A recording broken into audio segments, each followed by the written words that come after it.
by Alderperson Fuentes. Votes are to be taken for this matter. We will begin with a roll call to establish quorum. Alderwoman Dowell, Alderwoman Gutierrez, Alderman Knudsen, Alderman Rodriguez, Alderperson Fuentes, Chair Taliaferro, Alderwoman Cruz, Alderman Cardona, Alderwoman Rodriguez Sanchez, Alderman Quesada, Someone says that they ain't. Alderwoman Manal Hoppenworth, Alderwoman Haddon, Vice Chair Taylor, When God wants Chair Our next Vasquez, speaker is Dennis. Vice Chair Robinson, Alderman Hall, Alderman Mitchell, Alderwoman Lee, thank you, Alderman Curtis, Alderman Mosey, Alderwoman Tabares, Chairman Irvin, thank you, Alderman Sposato, Chairman Sposato, Alderwoman Nugent, Alderman Napolitano, Present. thank you, Alderman Gardner, Alderwoman Present, Chair. Thank you, Alderwoman Clay, Alderwoman Silverstein, Present. thank you.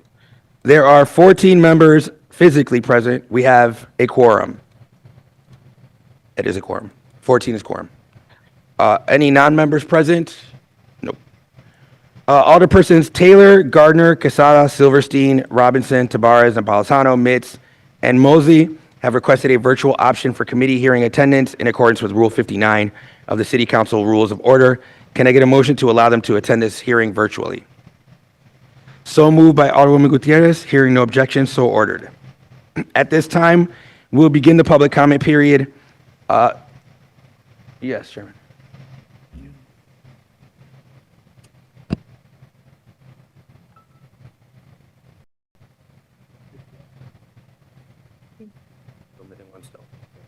No, we are stagiaires.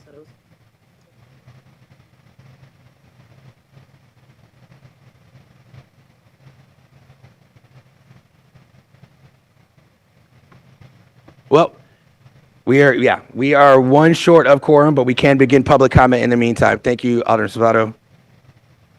We got information from IGA. So we will start public comment. Because we have a preponderance of people on public comment, we will do 20 of the folks who signed up, 2 minutes each. First person up. Oh, George Blakemore.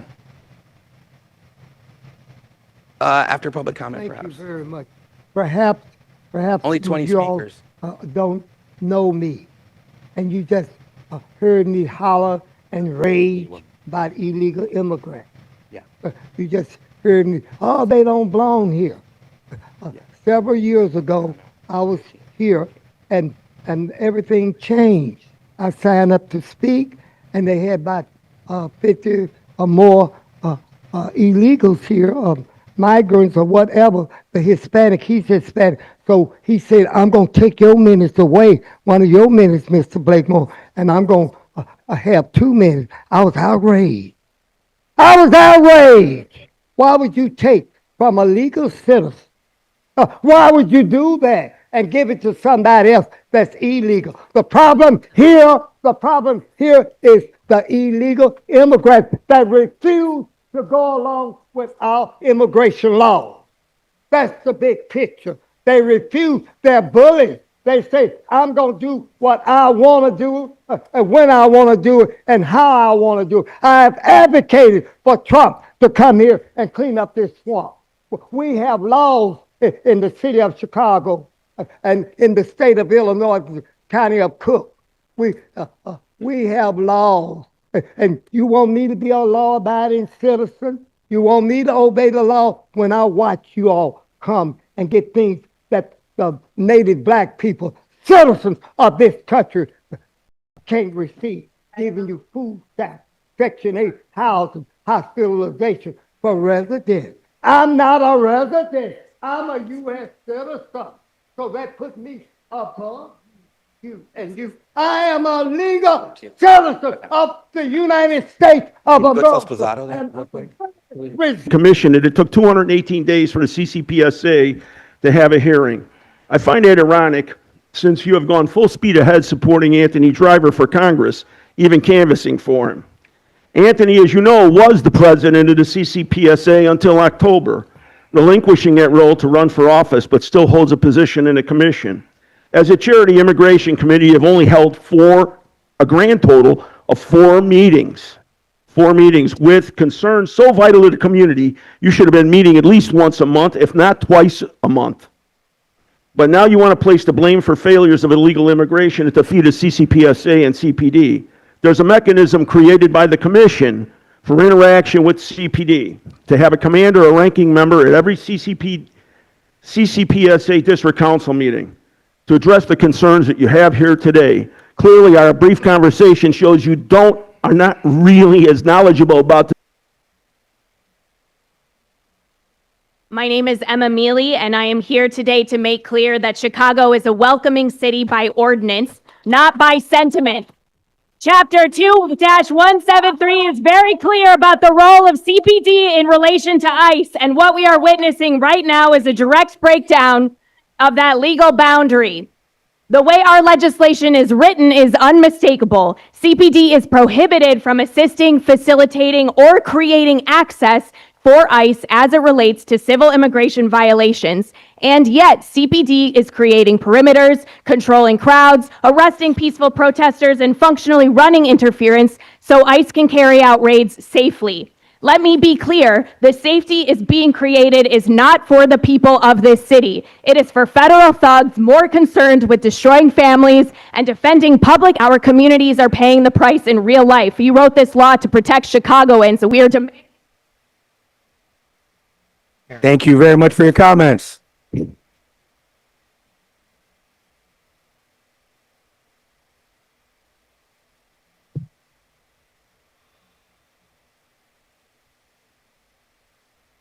I will ask politely, as we have 20 people speaking, if we can get through so we can get to the matter. I'd really appreciate it. I do appreciate the commentary, but want to tighten that up.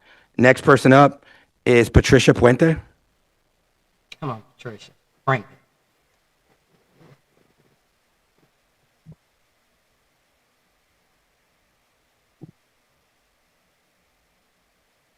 Alderman Vasquez, I guess you're not taking your position seriously, because look what time it is, and the meeting barely just started.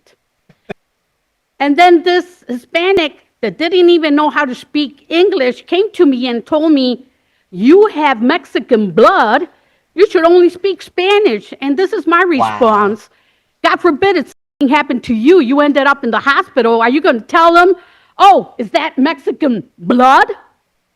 We are in the United States of America. The United States of America opens the doors to everybody. The only thing we ask is to respect it. Amen. There you I go, was Patricia. informed that a lot of people, that immigrants were told, you're putting your finger down because maybe you're one of them, that they told, once you are in the United States of America, you could do whatever you want. Right. Because the Hispanic politicians, and I'm talking about Hispanic politicians, nobody else, they will take care of you. You will get money. You will get.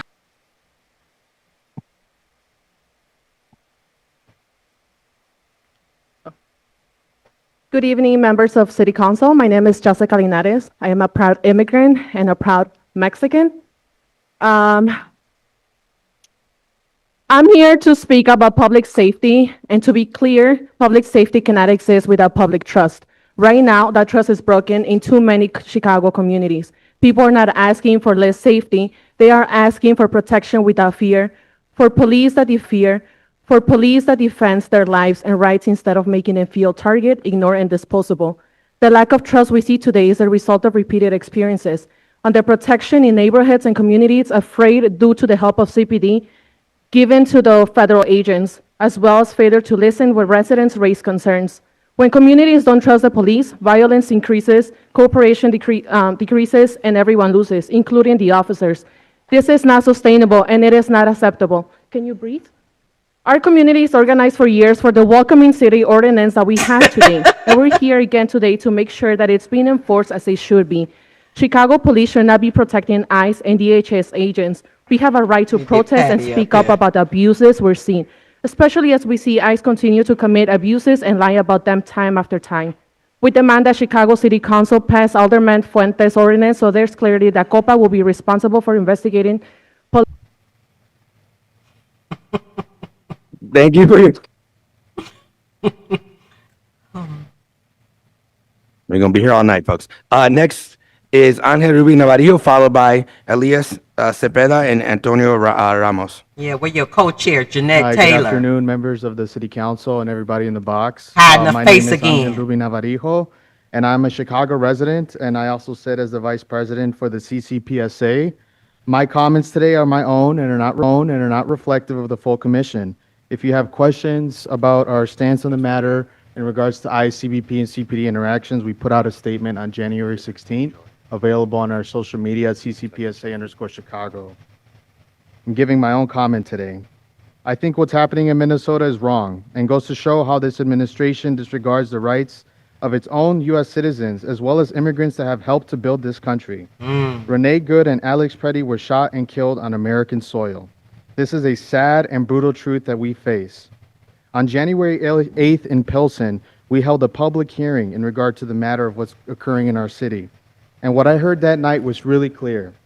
I heard confusion of who does what. I heard people who are afraid, who are second guessing their thoughts on calling 911. That's simply unacceptable. And people deserve clarity that they can know that they can trust their local police department if they need them and if they need that access to justice. That said, we might see a resurgence since ICE and CBP activity in March. CPD should have a plan. And this ordinance, the amendment that you all are discussing today, is important to ensure that people have an avenue to go to if they need to have an incident investigated. This is only one of many steps that's needed to ensure people can trust the local government. So I appreciate everybody's time today. And I urge the committee to take swift action and support Alderperson Fuentes' amendment to allow COPA to investigate violations of the Welcoming City Ordinance. Thank you. Thank you. Next is Elias Cepeda. Thank you, Chairman. No, Followed by Antonio Ramos and Rose Stratman. Go ahead. Thank sorry. you, Chairman. Elias Cepeda from Pilsen Defense and Access. We're out of the 25th Ward, the city's near southwest side. When discussing with some of our constituents and our stakeholders about why we support this move to modify COPA's responsibilities and duties to include the ability to investigate Chicago Police Department officers, the main response we got was like, wait, they're not already allowed to do that? What's the point of that, right? So clearly we're here on, and indeed as state law also dictates no local law enforcement can. In the absence of any enforcement mechanisms for our city's welcoming city ordinance, and in the absence of any clear directives from the mayor or the superintendent to our police department rank and file, we are seeing almost daily default, if I'll give a benefit of the doubt, default due to negligence, collaboration between the Chicago Police Department during surges of federal agents here for so-called enforcement agents by enforcing perimeters, by even attacking some alders in this room. And we've also had some of our ward members who have been pulled over while observing legally agents who had unmarked cars with no plates running past lights. We pulled over police officers. And the y'all police don't officers do told it? them, we're not sure. Can we stop them if they run past the red light? Can we stop them if they don't have plates? They need clear direct. I am kind of confused by the welcoming city ordinance. You know, from what I understand, it was CPD cannot aid in immigration enforcement.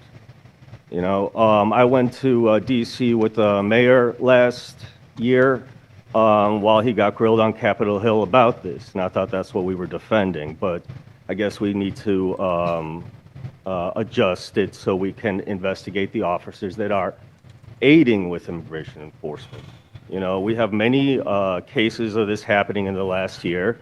We have squad car numbers, we have badge numbers. No, we have enough evidence. I was there in La Villita, was it November 8th, when CPD created a perimeter for immigration enforcement. I believe they took a child and her father. There was people trying to stand in between the agent. What the welcoming city ordinance is, honestly, I don't think it's effective. I think it's a failure, and yeah, I have nothing else to say about that. I hope that that changes. I hope that people actually understand that we have nothing to protect us from these Nazis that are coming to our door. These are unruly protesters. They sit Thank you here, very much stand here, and lie. for your comments. Next up is Rose Stratman, followed by Reverend Sandra Castillo and Sylvia Marie Miraz. Peaceful protesters. Hi, I'm Rose Stratman. I live in Pilsen. Hi, I'm Rose Stratman. I live in Pilsen. I guess I represent Pilsen Defense and Access and Holy Ground, the church. I struggle to come to places like this in good faith because I've been disillusioned with y'all and the police and everybody for a while. Even just looking at this piece of paper, this is what we're here for. Modify the powers and duties of civilian office and police accountability to include conducting investigations into complaints? Okay, that's just it. I'm sorry. Like, y'all are gaslighting us. We live in reality, and we are hurtling towards a civil war. So get in line, show up. I don't want to come to another meeting, about policies, about convos. Like, we've got the videos, we've got the bruises. Do something. That's it.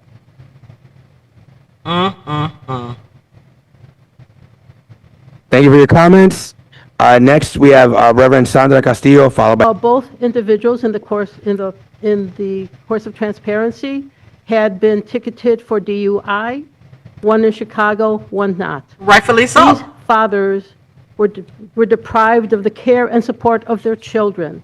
These families were left with the support and the care and the love of their fathers. These fathers never were given the opportunity to defend themselves in court. They were illegally arrested before they had the opportunity to take this case to trial in court.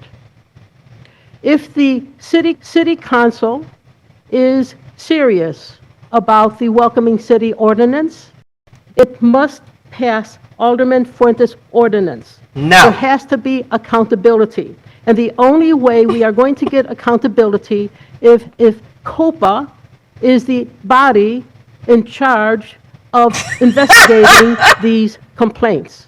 We wholeheartedly support Alderman Fuentes' ordinance, and we ask the City Council to pass this ordinance as quickly as possible. Thank you. Thank you very much.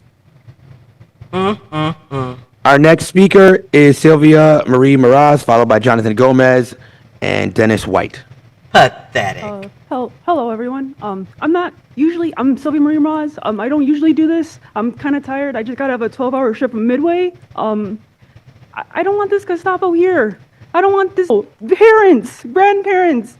This doesn't make any sense. Why I should not be afraid in my city of Chicago. I've been here for 24 years, born and raised, lived in La Villita and stuff like that, especially when this was all happening. And then I had to move to Garfield Ridge, and that's still happening there now. I should not, and especially when I used to live up and around Lake Beach, mind you, Lake County. I was still dealing with this. I should not be dealing with this in the state of Illinois, in our sanctuary city. This does not make any sense. As a brown person, I should not be afraid. I should not be afraid.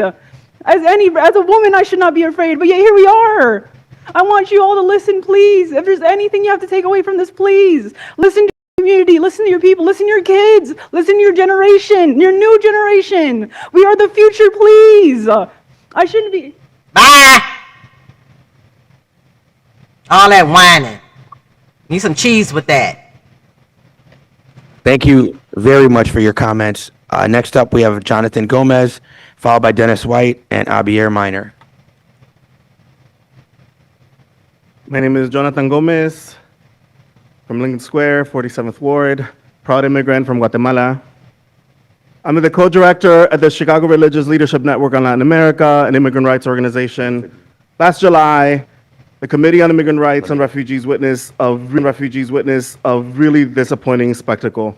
The committee convened to demand answers regarding apparent CPD support for the arrest operation that ICE conducted at the ICE check-in site in the South Loop on June 4th.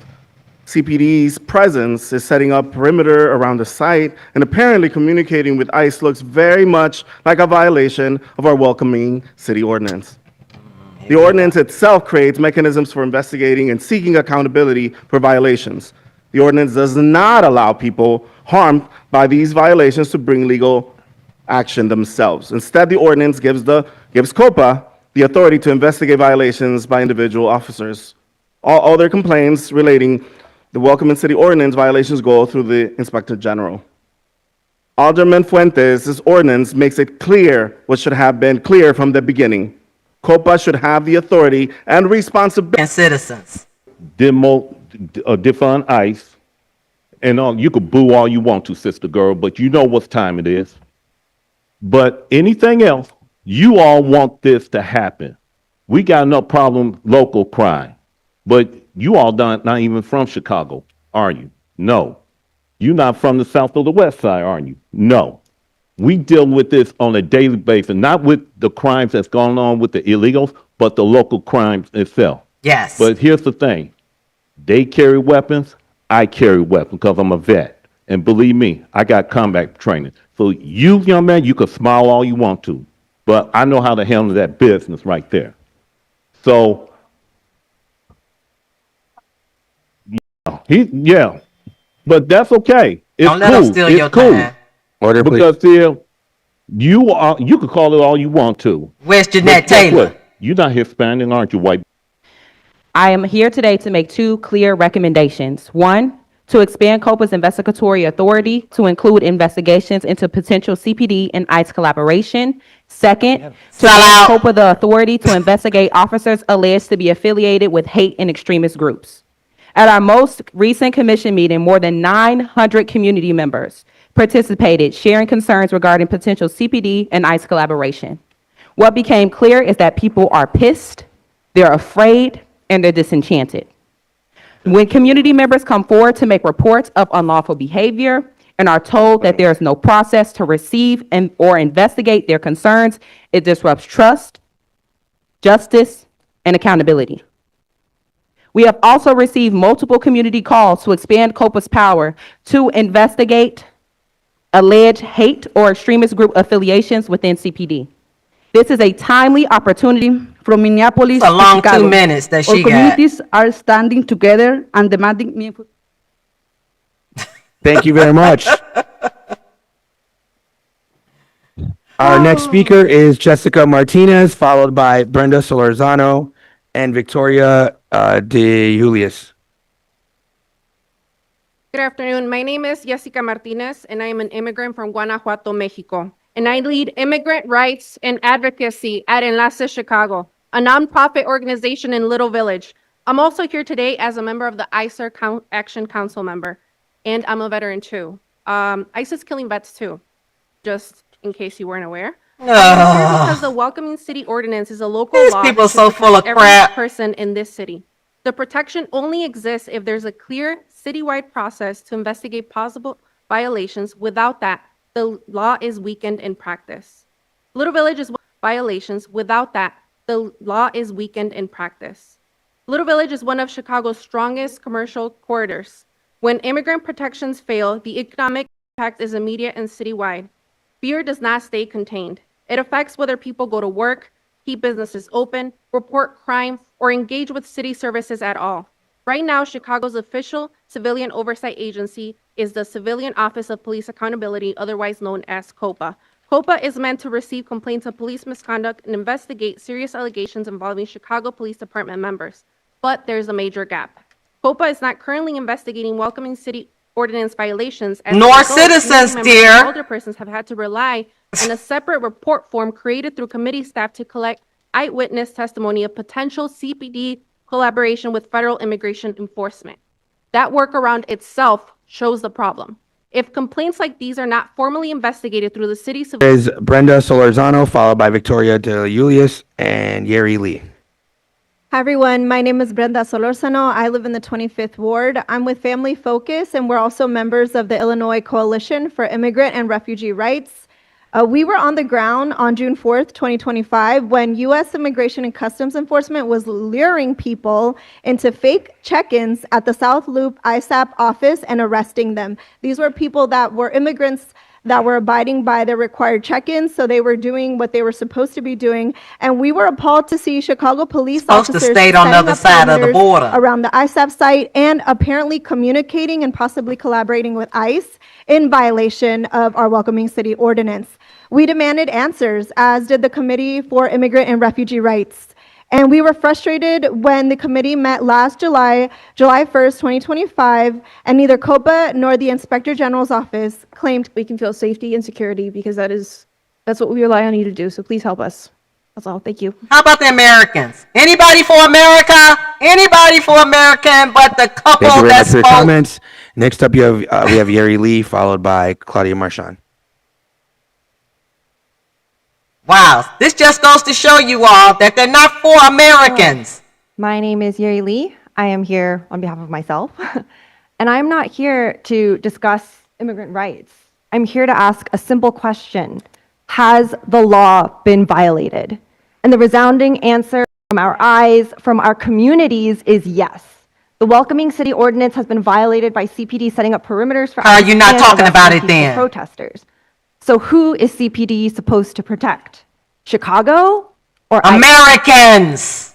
CPD has not been protecting Chicago. They are the ICE Police Department, not the Chicago Police Department. To please amend the ordinance, as Emma Meal said, please explicitly prohibit CPD from creating perimeters, assisting with crowd control, or providing any operational cover for ICE activity, establishing independent oversight, automatic investigation when CPD is present at ICE operations, and removing the loophole that allows these violations to be handled Only in quietly America. without investigation. Only in America. Thank you very much.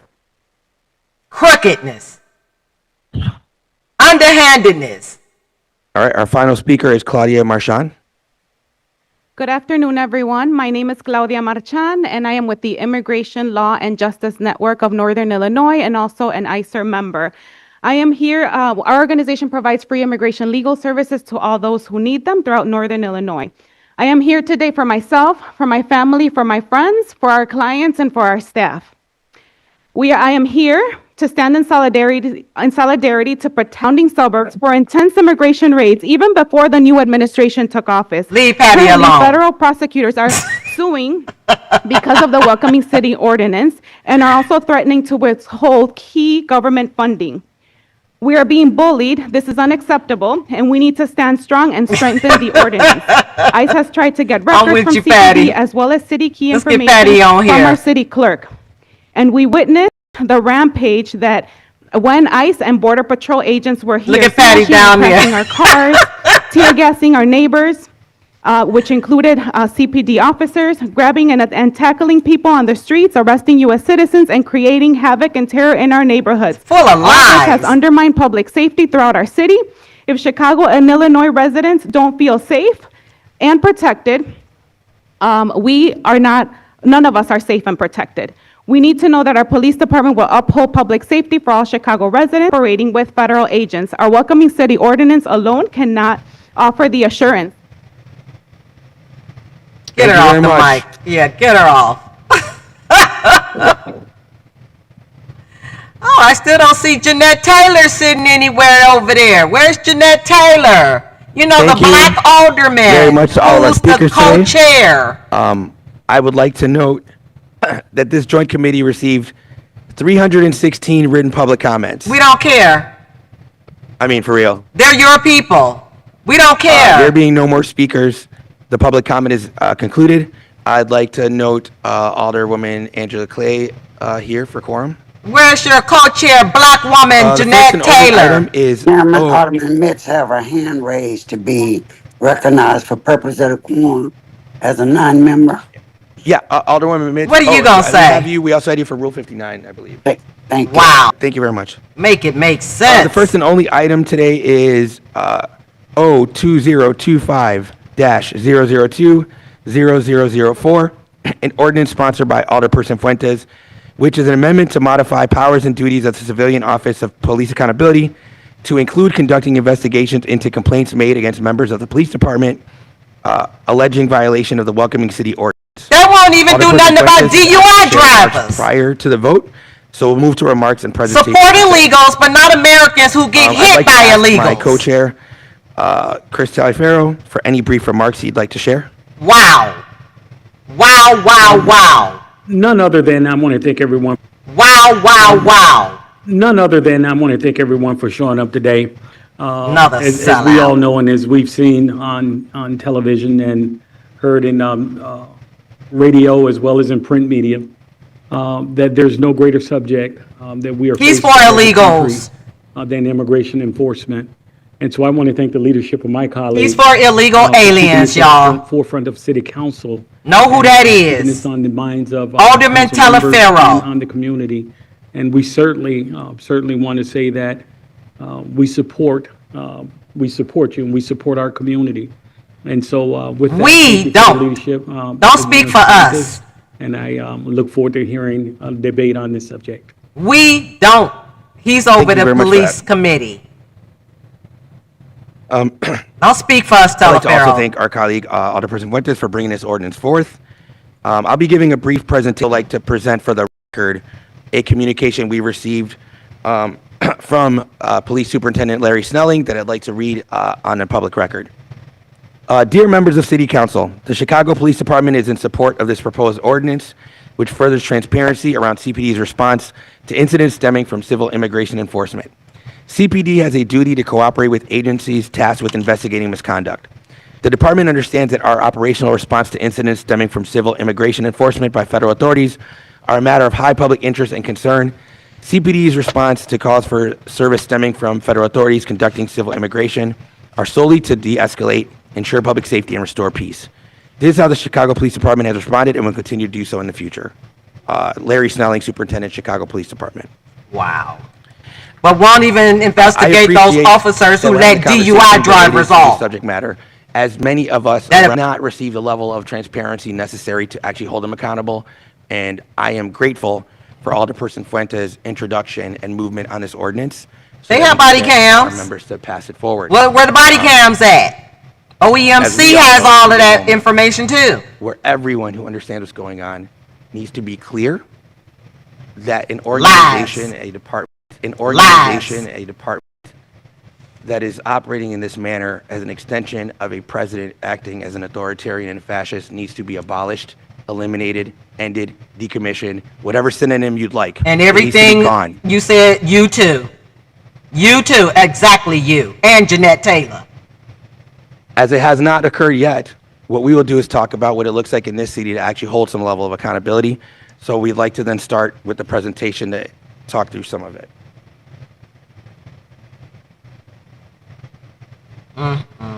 The superintendent of police not here.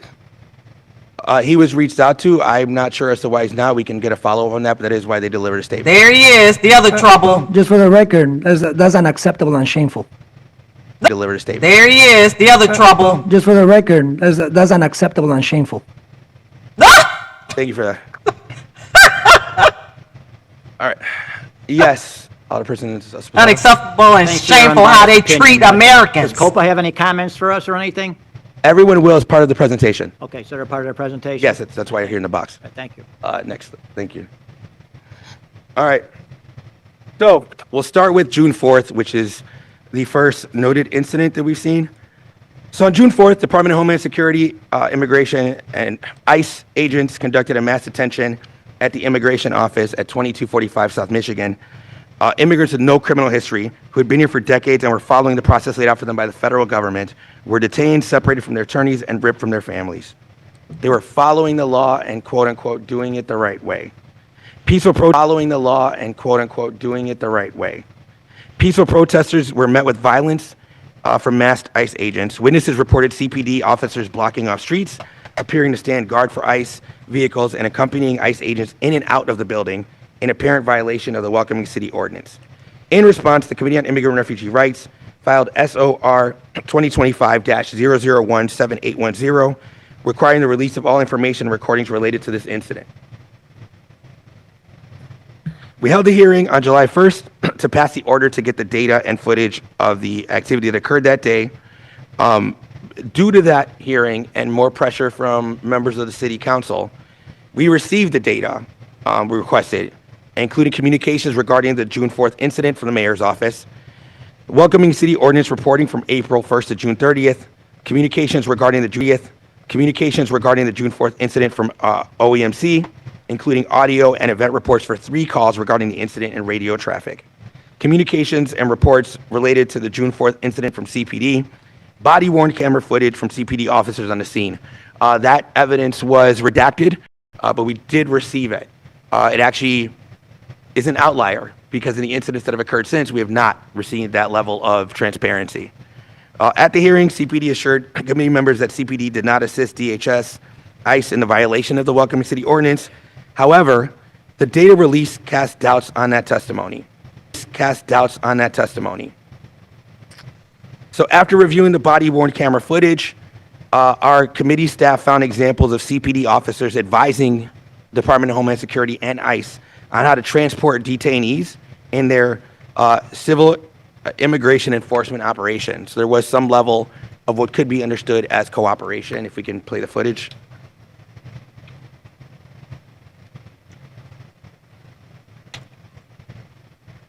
I don't believe the audio is actually, audio's here, but it's not. We started over. Let's move those. Right. So that's another thing is why don't the cars that are in the alley? Yeah, my cars are. Okay, let's move those into the parking lot. Onto private property. Is there a door that goes straight out to the parking lot or? Yes, we have a sign. Onto private property. Is there a door that goes straight out to the parking lot or? Yes, we have a sign for it. Not one door right there. There's a door that goes right into the parking lot. This one right here. Here's a. So you have one over here too? Okay, there's a door right there. So that solves a lot of problems. So we don't have to, if you, 3 cars, you guys get in your cars and drive them away. We can go out there, you're going out there by yourselves, and then come back around the block and put them in the parking lot on private property. Let's start taking whatever we can. I don't want to take anybody out now. Not with all We that. got 2 vans. So whatever you're gonna use to transport, If you message to everybody at once, 2 vans, where they're gonna be right there on the side. whatever you're gonna, I told them to pull up right on the in the side. parking lot. We got 2 side doors that open in this office and then. So that can be controlled better because it's private. Level of accountability, and they'd be able to get people into the vehicles and out, as opposed to being in the alley on public property. I would call that a level of coordination.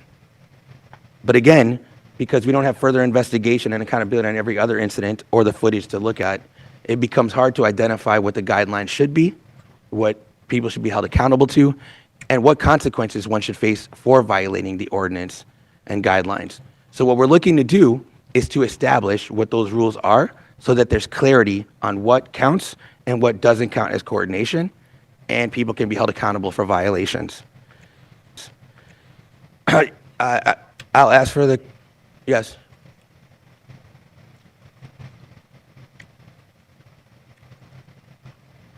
Commander, is it a deputy chief? What was, I'm not asking for a name, I'm just asking the rank. Yeah, what we can do through the chairs, we'll submit all of that. Well, it's important to know now, I mean, that through the chair, I mean, was it a low-level sergeant or was it a high-ranking chief? It was a responding commander.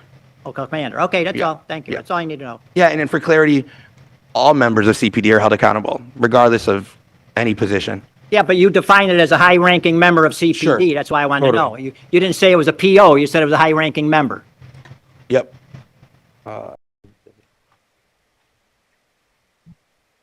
So, who investigates the Welcoming City Ordinance violations? As we had in the conversation in our committee hearing, there is the ability